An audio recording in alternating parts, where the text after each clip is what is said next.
Hey everyone, welcome back to the channel. If you want to create a dust particle dispersion text effect like this, let me show you how to do it.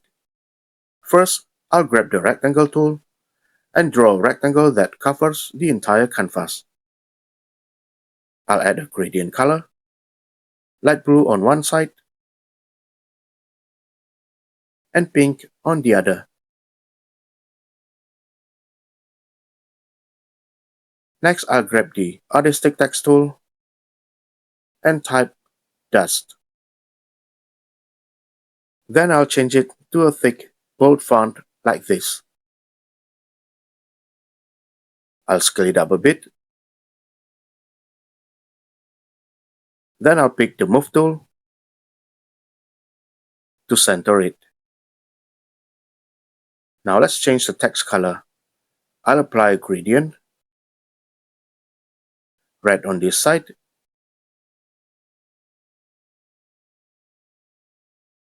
and a darker blue on the other.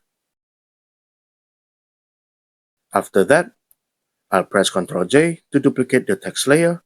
Then I'll rename the new layer to Effect.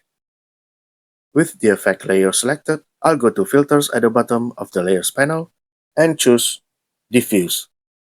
In the pop-up window, I'll increase the intensity slider and you'll start to see the dispersion effect appear. Around 12% works for me. Then I'll click Close.